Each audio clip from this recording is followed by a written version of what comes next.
Hello, welcome back. My name is Patriot Luvuyo Mqegela. It's good to have you here. Today we're going to discuss just a little bit of controversy. So today we're going to discuss how influence on the individual by the individual versus influence on the society by, you can say, the ruling powers, those that say they rule this world or rule this earth, whatever.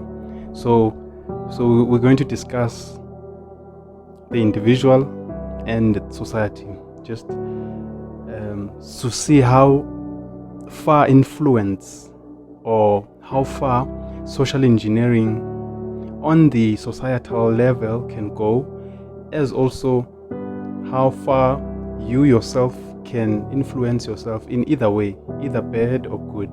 But we're going to today use, you can say, rather bad examples or not so good examples, so that we can see how this influence really works. So, for example, let's say the individual, this example takes starts a new habit.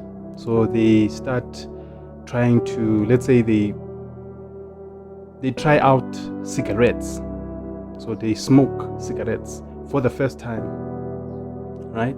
So as it happens the first time, the body, since the individual is influencing the self, the body will reject the smoke. So the individual will cough, sneeze, sweat, all those things, because the body is telling the individual that I don't want what you're putting in, sharp. That's just first day. And then on societal level, let's say now these ruling powers introduce something to us, right? So whatever it is, let's say it's either a law or a new way of doing things. Even what happened with the scamdemic. So they tell us, go into your rooms and your houses and lock your houses and wash your hands and all those things. So let's say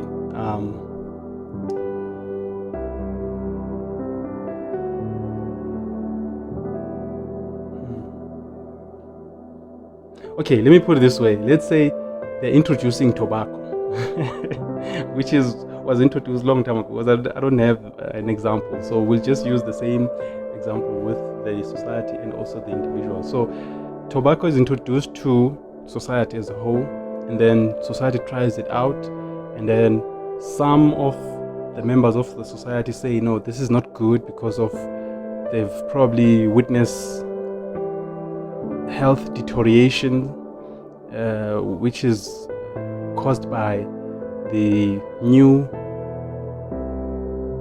habit, cigarettes, tobacco, sharp. On the individual level, the individual might, let's say, meet someone else, tell them, hey, I tried this and it didn't work, and then the other one said, no, when you drink alcohol, maybe it will not go in as bad, so try alcohol first and then smoke, you'll see. And then they try alcohol, they take the cigarette again, they smoke. The body will still say, no, I don't want this, because the body is not yet used to this harmful smoke, tar and nicotine, all those things. Sharp, the body still rejects. Maybe the guy is gaining confidence now to smoke, right? Sharp. And then societally, we start having lobby groups, people that want tobacco to be banned or regulated in a much stricter way, for people not to just use it for just recreational purposes, so that people have awareness of its dangers to their health. So legislation is developed, then they start putting stickers on cigarettes, for example, to say smoking can kill you, all those things, sharp. Then now society has gotten used to tobacco and cigarettes. They have adapted to having cigarettes in society, in their lives, with the restrictions, obviously, and the some provisions to cap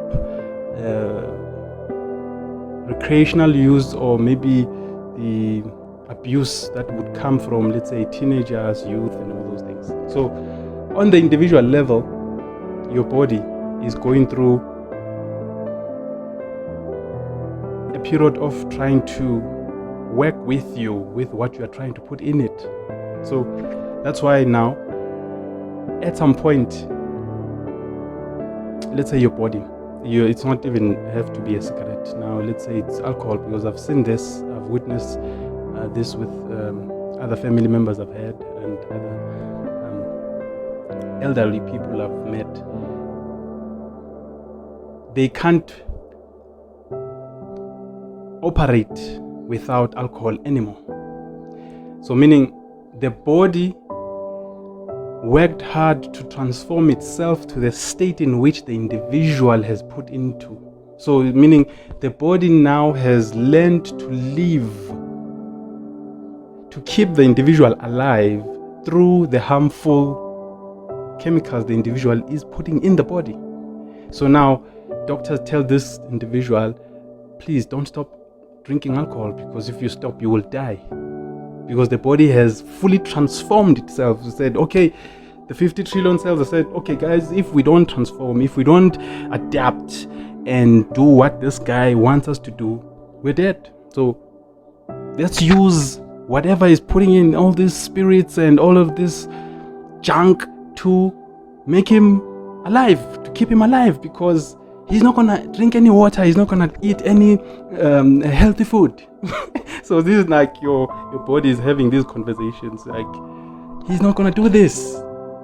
Then it adapts, it evolves to you being that user of that substance, and then you continue living. Obviously you're still feeling these effects of your body changing, and the illness that comes with it, all these things, and then you get used to it.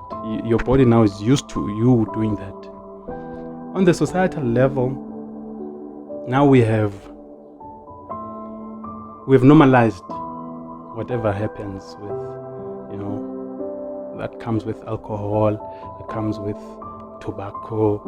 We've normalized it because they are within the law. They are legalized. You understand? So it's like we are doing it,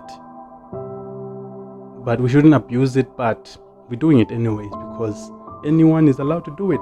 So it's like our scapegoat of we're not doing what is not allowed, quote unquote, because also allowed is moral relativism, because other parts of the world is allowed, other parts of the world is not allowed.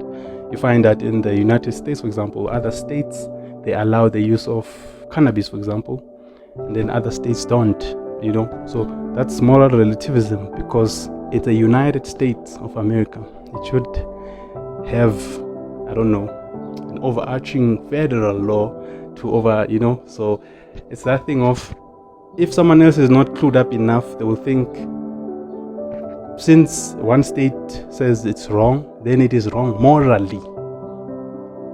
And I don't know if I'm making sense. Like, it's wrong, like wrong is on the levels of, divine level, it's wrong morally. And then on the other state, it's not wrong. So that's why now other people, we even religionize all of this, make it about God. We're like, no, we shouldn't smoke, we shouldn't drink, and all those things. So